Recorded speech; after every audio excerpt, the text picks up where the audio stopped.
Halo Sobat Podcast, Assalamualaikum warahmatullahi wabarakatuh. Selamat siang, selamat datang di episode terbaru kita, Zona Abu-Abu, tempat kita mengupas isu-isu global dari berbagai perspektif. Saya Raja Sungku Pratama yang akan membawakan acara ini. Di sini topik kita adalah membahas isu-isu yang sangat genting-gentingnya, yaitu konflik Laut Cina Selatan. Di sana nanti kita akan membahas bagaimana sih sejarah sengketa konflik Laut Selatan tersebut, dan siapa saja aktor yang berperan di dalam konflik tersebut, dan kenapa ini terus menegam, dan bagaimana hukum internasional memandangnya. Di sini saya tidak sendirian, saya ditemani oleh narasumber kita yang sangat hebat. Halo Pak Paris. Halo Pak Raja, terima kasih atas undangannya. Oke, yang selanjutnya ada Pak Samuel, dia adalah pengamat politik internasional. Apa kabar Pak Samuel? Baik, terima kasih atas undangannya.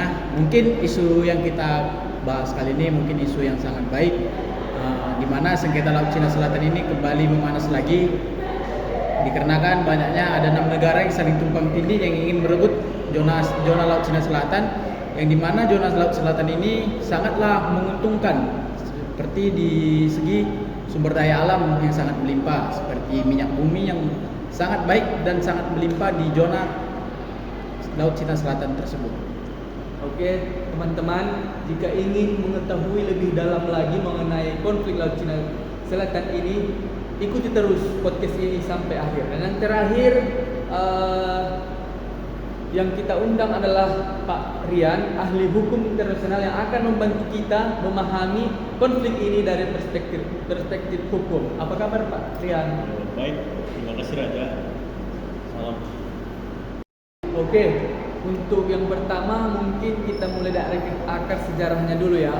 Pak Paris, bisa nggak bantu ceritain bagaimana sih sejarah sengketa Laut Cina Selatan ini? Oh ya, bicara soal sejarahnya ya. Jadi konflik ini itu pemicunya dari Tiongkok. Tiongkok ini mengklaim zona perairan Laut Cina Selatan ini pada tahun 1947.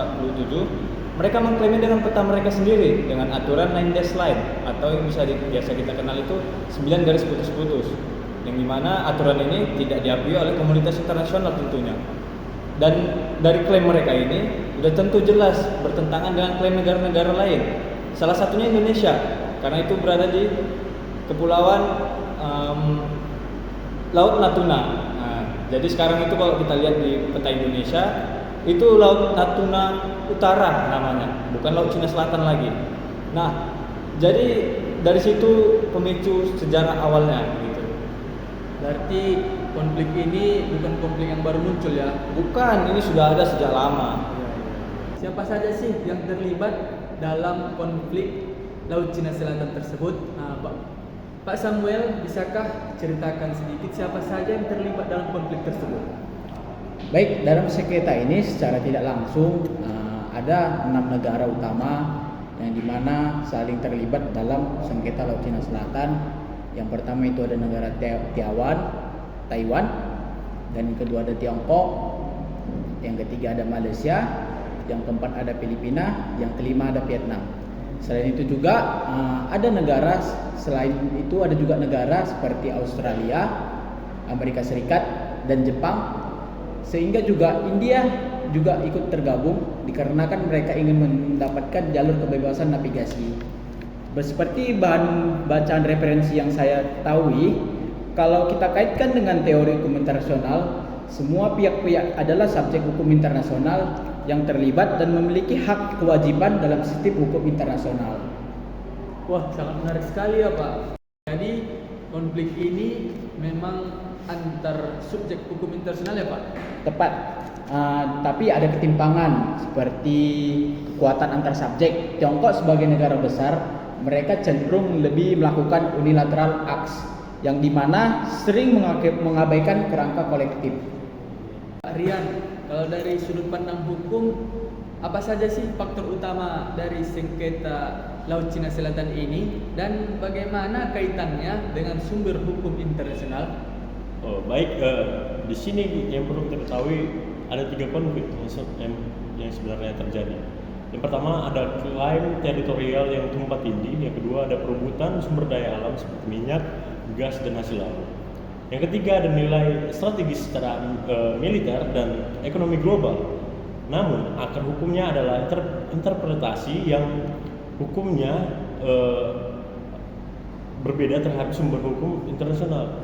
Dalam hukum internasional, kita mengenal 4 sumber utama yang mengacu pada pasal 38 Statuta Hukum Mahkamah Internasional.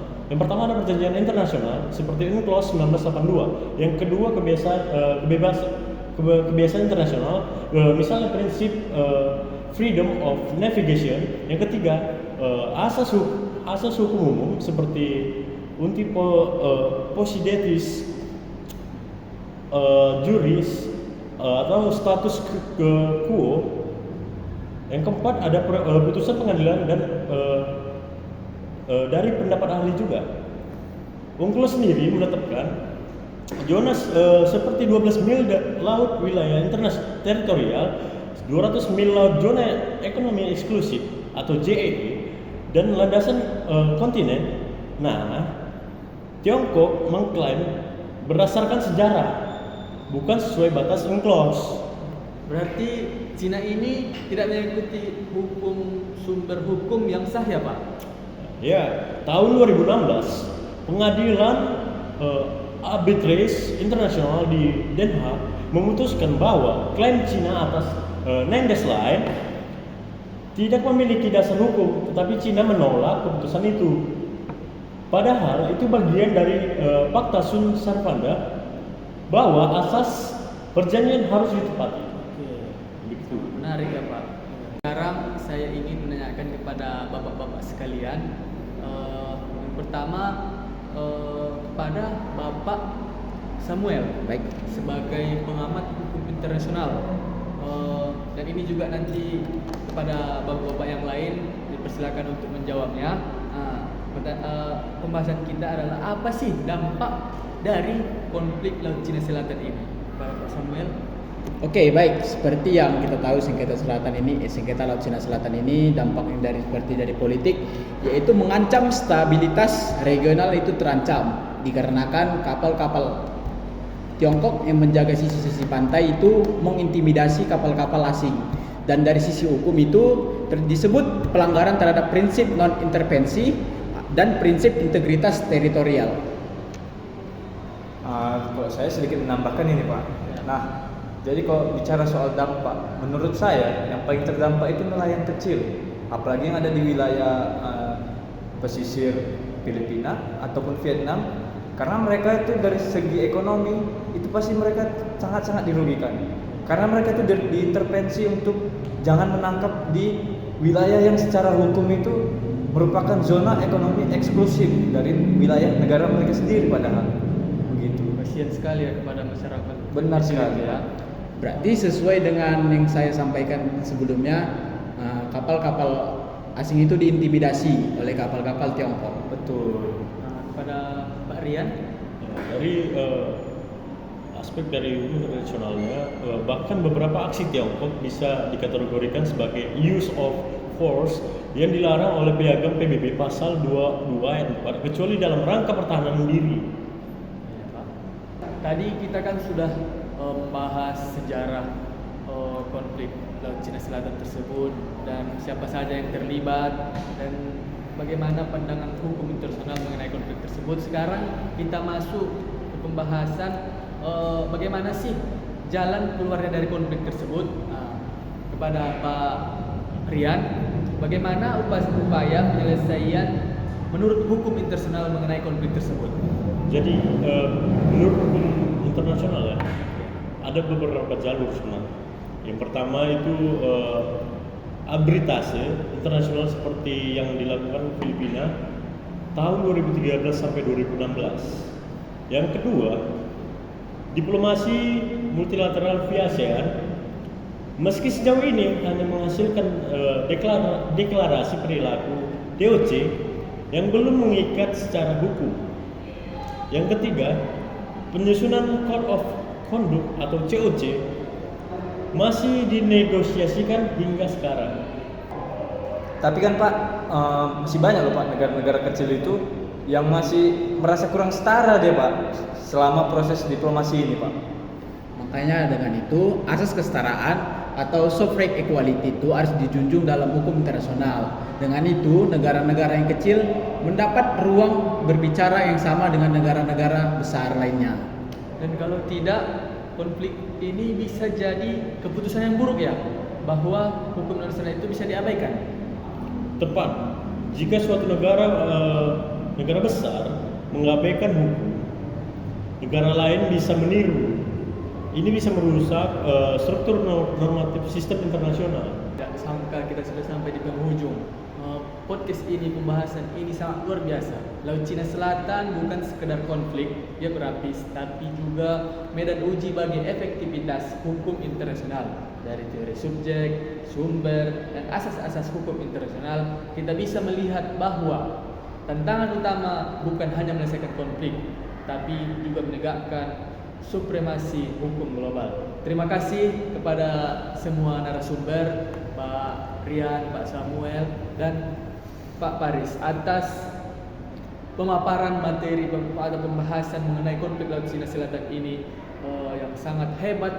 Walaupun santai, tetapi kita tetap kritis. Terima kasih Pak. Ya baik, sama-sama Bapak. Terima kasih juga kepada Bapak-Bapak yang lain, Pak Samuel dan Pak Rian atas materinya hari ini. Terima kasih juga buat sudah mengundang saya, dan terima kasih juga rekan narasumber seperti Pak Paris dan Pak Rian. Mungkin pembahasan kita ini bermanfaat untuk kita untuk menambah pengetahuan kita. Saya terutama mengucapkan terima kasih kepada host yang telah mengundang dan juga teman-teman sekalian sebagai ahli dalam sejarawan, ahli politik, dan juga di sini kita ambil kesimpulannya, semoga hukum tetap jadi alat penyelesaian konflik, bukan hanya simbol. Oke, sobat podcast, sampai di sini mungkin episode kita kali ini. Jangan lupa follow dan bagikan kepada teman-teman kalian. Tetap kritis, tetap peduli, dan mari kita kawal hukum internasional dengan hati nurani dan nalar. Sampai jumpa. Assalamualaikum warahmatullahi wabarakatuh. Assalamualaikum warahmatullahi wabarakatuh.